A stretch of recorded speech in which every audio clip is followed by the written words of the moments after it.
Sakku by की कथा आप लोगों ने सुना होगा। सक्कू बाई, उसकी सास बड़ी झगड़ालू थी। सक्कू बाई की राजस्थान की एक भक्ता थी जिसका नाम है सक्कू बाई।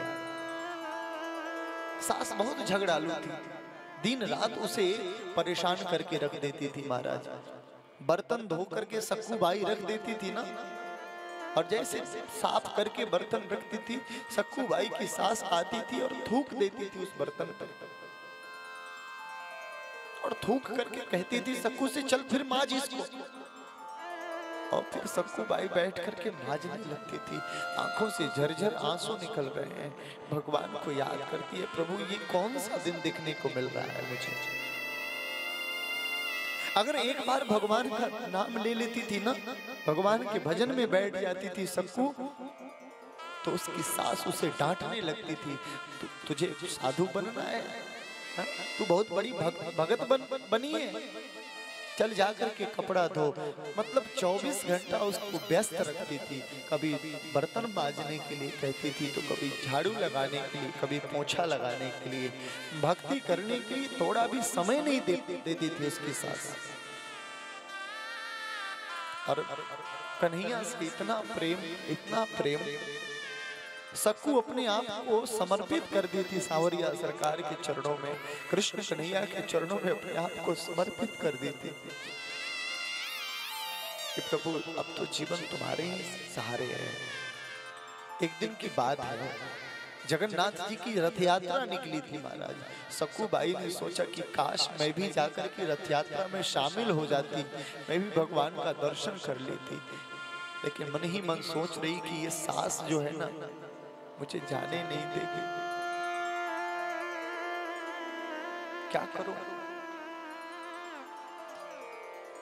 बगल से रथ यात्रा गुजर ही रहा था, सक्कू बाई अपने आप को रोक नहीं पाई और सारा काम धाम छोड़ करके महाराज चली गई, सास से छुप करके चली गई रथ यात्रा का दर्शन करने, भाग लेने रथ यात्रा में। और जब रथ यात्रा पूरा करके पुनः जब सक्कू बाई घर लौट रही थी ना, तब तक सास को याद आई कि सक्कू उसी समय से गई कहाँ है, खोजा जाए, देखा जाए। तो देखा कि एक सक्कू बैठ करके बर्तन मांज रही थी। महाराज बर्तन धो रही थी सक्कू बाई। सास आकर के डांटने लगी, तू कहाँ गई थी, अभी तक दिखी नहीं। वो सक्कू बाई बर्तन धो रही है। महाराज तब तक एक सक्कू बाई और अंदर प्रवेश कर रही है जो रथ यात्रा में शामिल हुई थी।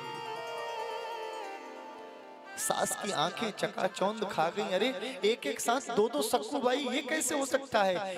एक सक्कू अंदर से प्रवेश कर रही है और एक सक्कू बर्तन बाज रही है, ये कैसा दृश्य है, ये क्या हो रहा है। सास को समझ नहीं आया।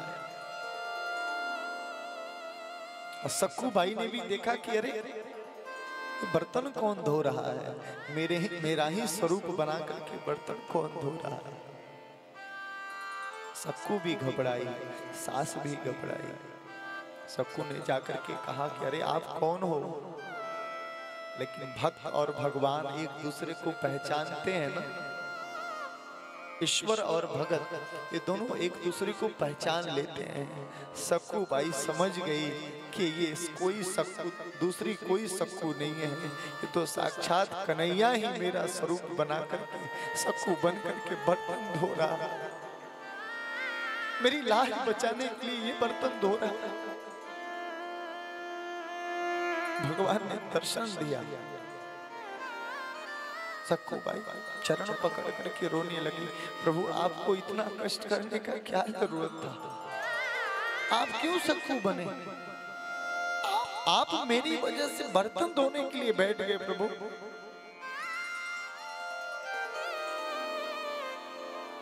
इस भगत के लिए बस इतना ही काफी था कि आप बस मेरे साथ हो और किसी बात की कमी नहीं होगी, लेकिन आपने मेरे लिए बर्तन मांजने के लिए भी तैयार हो गए। प्रभु सक्कू की इस बात को सुन करके भगवान कहने लगे हैं, अरे सक्कू तुम्हारी भक्ति पे मैं इतना प्रसन्न रहता हूँ, इतना आनंदित रहता हूँ कि मैं तुम्हारे लिए कुछ भी कर सकता हूँ, कुछ भी कर सकता हूँ। और तुम्हारी ये सास बहुत दुख देती है ना, कहो तो मैं इसको अभी का अभी मार दूं। शक्कू भाई ने हाथ जोड़ लिया, प्रभु सास को मत मारिए, कम से कम इसी की वजह से मेरी भक्ति रोज रोज रोज रोज दिन दोगुनी रात चौगुनी बढ़ती तो जा रही है ना, इसी सास की वजह से, इसलिए इसको मारिए मत। और भगवान ने उस शक्कू के ऊपर कृपा की। ये सब कलयुग के भगत हैं।